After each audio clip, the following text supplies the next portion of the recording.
Sekarang kita orang bahas keuangan Utsman bin Affan.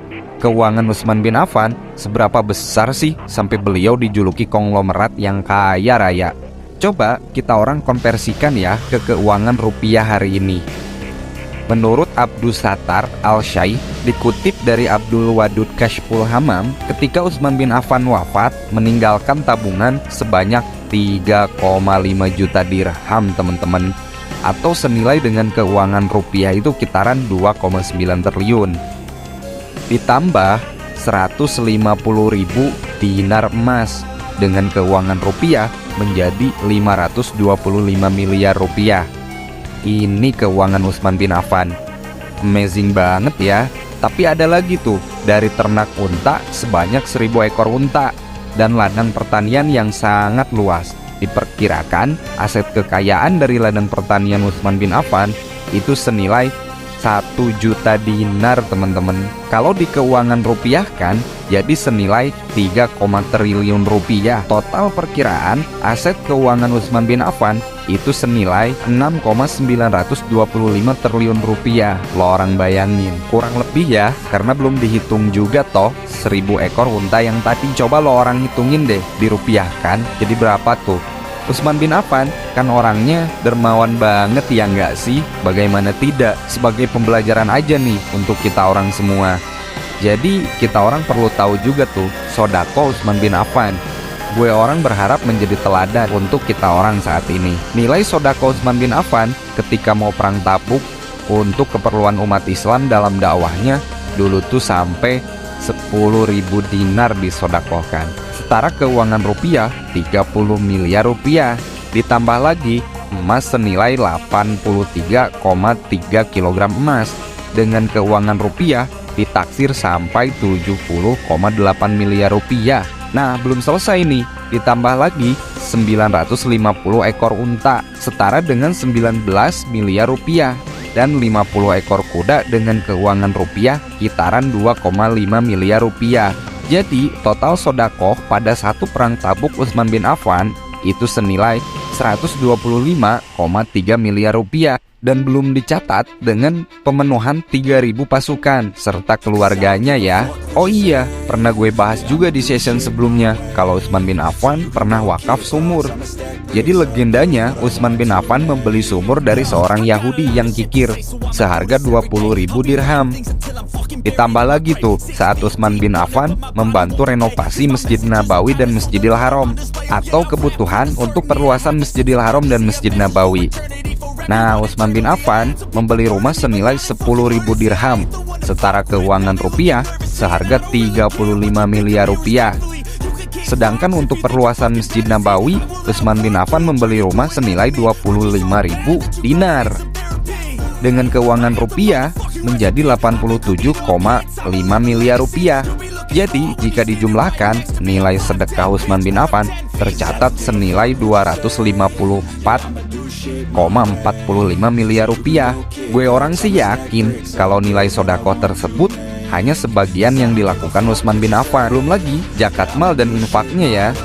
Dari nilai-nilai tadi yang disebutkan, betapa fantastisnya nominal sodako yang dikeluarkan oleh Utsman bin Affan. Amazing banget sih menurut gue orang. Sekarang pertanyaannya, bagaimana tuh cara mengelola bisnis Utsman bin Affan yang sedemikian besar nominalnya? Ya pantas aja dibilang konglomerat juga. Yuk kita orang belajar dari rahasia suksesnya sahabat Nabi yaitu Utsman bin Affan. Kita orang sering dengar Utsman bin Affan adalah sahabat Nabi yang sangat sukses dan kaya raya. Konglomerat di zamannya kan. Tapi sudah banyak orang yang tahu belum? Apa sih sebenarnya bisnis yang dikelola Utsman bin Affan itu? Seberapa sih kesuksesannya? Karena ini rahasia, jadi lo orang beruntung nonton video ini. Pokoknya tonton deh sampai selesai. Lo orang subscribe dulu lah dan bunyikan lonceng notifikasinya. Secara historis, Utsman bin Affan terlahir dari keluarga terpandang loh. Sejak kecil, beliau mendapatkan pendidikan yang sangat baik. Utsman bin Affan sudah terampil baca dan tulis sejak kecil tuh. Dan bisnis utama keluarganya beliau itu adalah di fashion ternyata. Pakaian gitu. Jadi keren banget bisnisnya ya. Sudah punya target pasar yang baik. Setelah ayahnya meninggal, Utsman bin Affan lah yang melanjutkan bisnis fashion keluarga besarnya. Selain bisnis fashion, Utsman bin Affan memiliki bisnis juga di sektor pertanian. Beliau memiliki lahan pertanian yang sangat luas. Jadi begini nih rahasianya, 5 tahapan bisnis yang menjadi kunci kesuksesan beliau. Strategi khusus nih yang diterapkan Utsman bin Affan dalam mengelola keuangannya. 1. Utsman bin Affan terjun langsung ke lapangan. Ini strategi bisnis beliau. Mengelola secara langsung sehingga tahu lapangan bisnis seperti apa. Beliau terlibat secara aktif dalam setiap proses pengambilan keputusan dan pengelolaan bisnis yang dilakukannya. Utsman bin Affan memimpin sendiri tuh kafilah dagangnya atau para marketing di lapangan. Sehingga dalam hal negosiasi pun beliau ikut terlibat di lapangan. Serta beliau mampu memilih produk yang terbaik untuk dipersembahkan kepada para calon pembeli. Dengan terjun langsung ke lapangan, Utsman bin Affan mengerti dan memahami tentunya secara detail bagaimana mengelola bisnisnya. Dalam konsep modern, ini disebut juga grounded. Grounded mengelola bisnis terlibat secara langsung dalam aktivitas bisnis yang kita orang kelola contohnya. Ini sangat penting nih bagi seorang pemimpin bisnis. Sebelum kepada kita orang mempercayakannya kepada partner bisnis yang kita orang percaya semisal. Secara ketika kita mengetahui detail secara lapangan, kita orang tidak akan mudah kena tipu-tipu.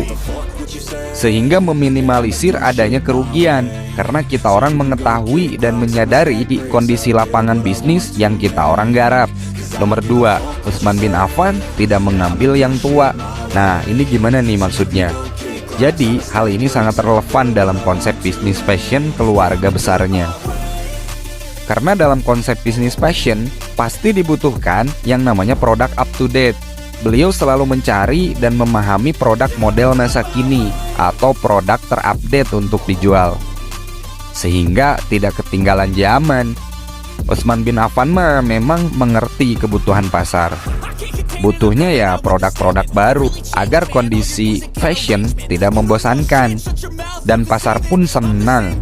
Beliau pun happy dan brand fashion Utsman bin Affan terbangun sehingga bisnis fashion beliau menjadi produk yang branded, mempunyai nilai jual yang tinggi dan dicintai masyarakat. Nomor 3 nih, Utsman bin Affan tidak meremehkan keuntungan kecil. Nih, kadang bagi sebagian orang yang memulai bisnis menjadi penyakit nih dalam hal ini. Suka meremehkan keuntungan kecil. Yang jelas ingin instan gitu, dengan keuntungan yang diperolehnya langsung besar. Padahal, besar kecil keuntungan yang diperoleh wajib disyukuri. Menjadi nasihat terbaik bagi kita orang nih. Karena setiap keuntungan adalah anugerah dan hadiah terbaik dari Allah Subhanahu wa Ta'ala. Apapun yang terjadi, selama kita orang mendapatkan keuntungan itu, wajib disyukuri dan menikmati proses. Ini hal pondasi dasar dalam berbisnis dengan Allah padahal. Ini harus menjadi pelajaran penting dari teladan bisnis Utsman bin Affan. Dalam Quran sendiri disebutkan, barang siapa bersyukur, maka Allah tambah. Gitu kan konsepnya. Barang siapa kufur nikmat, maka azab Allah sangatlah pedih. Nomor 4, Utsman bin Affan menumbuhkan dan mengembangkan potensi bisnisnya agar menjadi besar. Nah, ini pakai konsep investasi. Nah, ini prinsip bisnis yang dilakukan oleh seluruh sahabat Nabi, bahkan pembisnis modern hingga saat ini di dunia ini. Ya, investasi lah, jangan takut untuk memulai investasi pokoknya. Tanpa adanya investasi, tidak mungkin bisnis kita orang bisa tumbuh dan berkembang dengan baik. Tanpa investasi, sangat sulit menumbuhkan dan mengembangkan potensi bisnis. Nomor 5, Utsman bin Affan menjadikan satu modal untuk 2 modal. Ini maksudnya gimana lagi juga nih? Maksudnya, ketika kita orang memiliki modal keuangan 1 juta, daripada beli satu produk dengan modal 1 juta, mending kita orang buat menjadi 2 produk, agar mendapatkan keuntungannya pun menjadi double. Atau analoginya ketika kita orang mau jual 1 petak tanah nih ya, mending ubah dulu aja dari 1 petak tanah menjadi 2 petak tanah. Kemudian kita orang kafling dan berikan harga yang lebih murah, sehingga terjangkau oleh para customer. Nah, begitu Brodi. Mudah-mudahan kita orang senantiasa bersyukur, disehatkan, dan diperbanyak rezeki oleh Allah Subhanahu wa Ta'ala. Semoga pula ada inspirasi dan motivasi dari kisah nyata sahabat Nabi Utsman bin Affan dan dapat diteladani dengan baik. Pokoknya lo orang, tinggalkan like dan komen yang terbaik, subscribe dan bunyikan lonceng notifikasinya, share ke sosmed yang kalian orang miliki agar semakin berkah dan bermanfaat.